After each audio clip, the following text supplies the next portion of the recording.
Hello friends, welcome to Dindigul sister. நாம் இன்றைக்கி என்ன பண்ணுறோன்றதை பார்க்க போகலாம். நான் இன்றைக்கி பலாக்கா பிரியாணி பண்ண போகிறேன். அதுக்கு தேவையான பொடி தயாரிக்கிறதுக்கு ஃபஸ்ட்டு என்னன்றதை வேணுன்றதை நம்ம பார்த்துடலாம். நான் பட்டை, கிராம்பு, ஏலக்காய், பிரிஞ்சி இலை, மராத்தி முக்கு 2 எடுத்து வச்சுருக்கேன். முழு மல்லி 1 ஸ்பூன் எடுத்து வச்சுருக்கேன். நான் இது எல்லாத்தையுமே நம்ம என்ன பண்ணிடலாம்னா பொடி பண்ணிவிட்டு எடுத்துகிட்டு வந்துடலாம். இப்போ நம்ம பிரியாணிக்கு தேவையானது என்னென்னன்ற விஷயத்தை பார்க்கலாம். ஒரு சின்ன பலாக்காய் எடுத்து வச்சுருக்கேன். ஒரு 2 குழிக்கரண்டி அளவுக்கு எண்ணெய் எடுத்து வச்சுருக்கேன். பல்லாரி 4 வெங்காயத்தை கட் பண்ணி வச்சுருக்கேன். ஒரு 4 பச்சை மிளகாய் எடுத்து வச்சுருக்கேன். மல்லி இலை ஒரு கைப்பிடி அளவுக்கு எடுத்து வச்சுருக்கேன். தயிர் 1 கப்பு. இதெல்லாம் அரைக்கிறதுக்காக நான் எடுத்து வச்சுருக்கேன். வெங்காயம், இஞ்சி, பூண்டு, புதினா, மல்லி இலை எல்லாத்தையும் எடுத்து வச்சுருக்கேன். இது நம்ம அரைச்ச பொடி, மிளகாத்தூள், உப்பு, கரம் மசாலா கொஞ்சம் நான் எடுத்து வச்சுருக்கேன். வாங்க இப்போ பிரியாணி எப்படி செய்யலான்றதை போய் பார்க்கலாம். ஒரு பாத்திரத்தை அடுப்பை ஆன் பண்ணி வச்சுட்டு ஒரு பாத்திரத்தை எடுத்து வைப்போம். அது நல்லா சூடு ஆனதுக்கு அப்புறமேல தான் நம்ம தேவையான அளவுக்கு எடுத்து வச்சுருக்க எண்ணெயை விடுவோம். எண்ணெயை ஊற்றினதுக்கு அப்புறமேலு நம்ம எடுத்து வச்சுருக்க பட்டை, கிராம்பு, ஏலக்காய், பிரிஞ்சி இலை 1 போட்டு நல்லா தாளிப்போம். தாளிச்சிட்டு அது நல்லா கொஞ்சம் வறுபட்ட உடனேயே நம்ம எடுத்து வச்சுருக்க நம்ம அரைச்சி வைக்க சொன்னேன்ல, அந்த அரைச்ச விழுதுகள் எல்லாத்தையுமே இதில் நம்ம போட்டு நல்லா அந்த எண்ணெய் கக்கி வர அளவுக்கு நல்லா வதக்குவோம். அது நல்லா ஒரு அளவுக்கு எண்ணெய் பிரிஞ்சு வந்துருச்சு. அந்த பிரிஞ்சு வந்ததுக்கு அப்புறமேலு கொஞ்சம் பச்சை மிளகா, வெங்காயம் எல்லாத்தையும் போட்டு நல்லா வதக்கும். பச்சை மிளகா கீரைலாம் வேண்டாம், முழுசாகவே போட்டுருங்க. ஏன்னா அந்த பச்சை மிளகா எப்போ வெந்து முடியுதோ அது அப்போதைக்கு தான் நம்மளுக்கு அந்த பச்சை வாசனை போயிருச்சு அப்படின்றத நம்ம தெரிஞ்சுக்கலாம். ஸோ இதை நல்லா கிளறி விடணும். கிளறி விடும் பொழுதே அதோட ஸ்மெல்லு நல்லாயிருக்கும். அடிப்பிடிக்காமல் பார்த்துக்கணும். அதனால் கிளறி விட்டுட்டே இருங்க. அடுப்பு சிம்மில் வச்சிடணும்.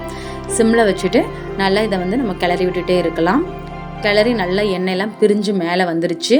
அந்த சமயம் இஞ்சி பூண்டு பேஸ்ட்டு நம்ம ஒரு 2 ஸ்பூன், இதுக்கு ஒரு 3 ஸ்பூன் போட்டால் போதும். அந்த 3 ஸ்பூனை அதை போட்டுட்டு தக்காளி நம்ம 4 தக்காளி அரைச்சி வச்சுருக்கோம் பார்த்திங்களா, அதையும் தூக்கி போடணும். ஏன்னா தக்காளி முழுசாக போட்டோம்னா கொஞ்சம் வாய்க்கு வரும். குழந்தைகளுக்கு அது ஒரு மாதிரி இரிட்டேட்டிங்காக இருக்கும். ஸோ அதனால் நான் அரைச்சே போட்டுருவேன். போட்டு நல்லா கிளறி எடுத்துக்கணும். அதுக்கப்புறம் எடுத்து வச்சுருக்க அந்த பட்டை பொடி, மிளகாத்தூள், கரம் மசாலா, உப்பு எல்லாத்தையுமே போட்டுட்டு நல்லா கிளறி எடுத்துக்கணும். நம்ம போட்டிருக்க அந்த பட்டை பொடி நல்ல ஸ்மெல்லாகவும் இருக்கும், நல்லா கலரும் கொடுக்கும் நல்லா. அதனால் அந்த இதை போட்டாலே போதுமானதாக இருக்கும்.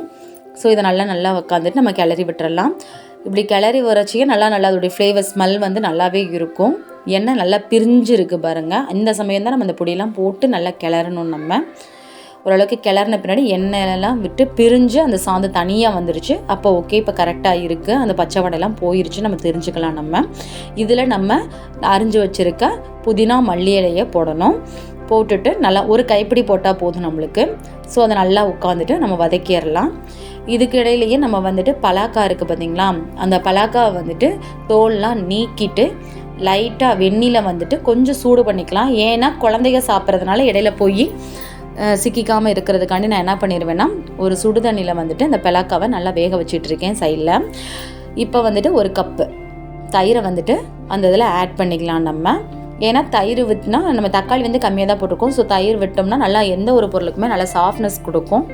ஸோ நம்ம 1 கப் தயிரை நல்லா கிளறி விட்டுக்கலாம். நம்ம கிளறும் போது அது நல்லா ப்ரௌன் கலரில் ஆயிடுச்சு பாருங்கள். ஆனால் இது லைட்டாக போடும்போது பாருங்கள் லைட்டாக அடியில் பிடிக்கிற மாதிரி இருக்குது. இன்னும் நல்லா சிம்மில் வச்சுட்டு நல்லா கிளறி விடுங்க. அடி பிடிக்காத அளவுக்கு நல்லா கிளறி விட்டுக்கலாம். சுற்றி இருக்கிற எல்லாத்தையுமே எடுத்து நல்லா கிளறி விட்டுக்கணும். நல்லா கிளறணும் போது தயிரோட கலரே மாறிடணும். தயிர் தெரியவே கூடாது. அந்த அளவுக்கு நம்ம நல்லா கிளறணும். இல்லைன்னா மேலே ஒரு மாதிரி திப்பியாக தெரியும். ஸோ இந்த மாதிரி கிளறின பின்னாடி பார்த்துட்டிங்கன்னா ஒரு நல்ல சாந்து கண்டென்ஸில் நம்மளுக்கு கிடச்சிருந்துருக்கும். நல்லா பாருங்கள், நல்லா பிரிஞ்சு வந்துருச்சு. எண்ணெய் எல்லாமே நல்லா பிரிஞ்சு வந்துருச்சு. இதில் நம்ம வேக வச்சுருக்க அந்த பலாக்கா இருக்குது பார்த்திங்களா, அதை குட்டி குட்டியாக கட் பண்ணி வச்சு அதை நம்ம போடணும். சில பேர் இதை நல்லா உடச்சி விட்டு போடுவாங்க. நான் இதை முழுசாக போகிறேன். அப்போனா நம்மளுக்கு சிக்கன் பீஸ் மாடலில் இருக்கும். குழந்தைங்க இதை சிக்கன் நினச்சிட்டே கூட சாப்பிடுவாங்க. இது சிக்கன் கடையில் சூப்பராக இருக்கும் இந்த பிரியாணிக்கு. இந்த அளவுக்கு கொஞ்சம் பெரிய சைஸாகவே கட் பண்ணிக்கோங்க. ஏன்னா அது அப்படியே உடஞ்சிட்டு அப்புறம் ஒரு மாதிரி பிரிஞ்சு வந்துடும் அது. ஸோ இப்படி போட்டுட்டு நல்லா கிளறி விடுங்க. இது நல்லா கிளறி விட்டுட்டு இப்போ நான் வந்துட்டு அரிசி வந்துட்டு 2 கப் எடுத்து வச்சுருக்கேன். ஸோ 2 கப் அரிசிக்கு வந்துட்டு நான் வந்துட்டு 4 கப் தண்ணி விடுவேன் நான். ஸோ அந்த 2 கப்பை வந்து ஊற வச்சுருந்தேன் அரிசியை. அந்த ஊற வச்ச அரிசியை வந்துட்டு தண்ணியை எடுத்துகிட்டு அந்த அரிசியை நான் போட்டு அந்த பலாக்காவோடையே நான் கிளறி விட்டுட்டுருக்கேன். ஏன்னா இதோடையே கிளறி விட்டால் எல்லா இடத்துலையுமே அந்த அரிசி வந்து சாந்துரும். எல்லா இடத்துலையுமே இது இல்லைனா ஒரு கலர் ஒவ்வொரு இடத்துல இல்லாமல் இருக்கும். ஸோ இப்படி நம்ம கிளறி விடுறதுனால எல்லா இடத்துலையுமே இதுதான் ஆயிரும். நம்ம எடுத்து வச்சுருக்க அந்த தண்ணி அளந்து வச்சுருக்க தண்ணியையும் இதில் இந்த சமயத்தில் ஊற்றி விட்டுறலாம். ஊற்றிட்டு நல்லா கிளறி விடணும். அதாவது கொஞ்சமாக எடுத்து நல்லா கிளறினீங்கன்னா எல்லா இடத்துலையுமே அது வந்து ஸ்ப்ரெட் ஆயிரும். நல்லா இப்போ நல்லா கொதிக்குது. கொதிக்கிற ஸ்டேஜ் வந்தோடனே நல்லா தண்ணி சுண்ணதுக்கு அப்புறமேல தான் ½ லெமன் இருக்குது பார்த்தீங்களா, அதை வந்து ½ லெமன் போடலாம். இல்லை நல்லா புளிப்பாக சாப்பிட்றவங்க 1 லெமன் கூட போட்டு எடுத்து நல்லா கிளறி விட்டுறலாம். கிளறி விட்டுட்டு நம்ம கரெக்டாக ஒரு மூடி போட்டு சிம்மில் வச்சுட்டு தம்மில் விட்டுறலாம். ஒரு மூடி போட்டுட்டோம்னா மேலே வந்து ஒரு வெயிட் ஏதாவது ஒன்று வச்சுருங்க. வச்சு எடுத்தோம்னா நம்ம பிரியாணி ரெடி. தேங்க்யூ ஃபார் வாட்சிங்.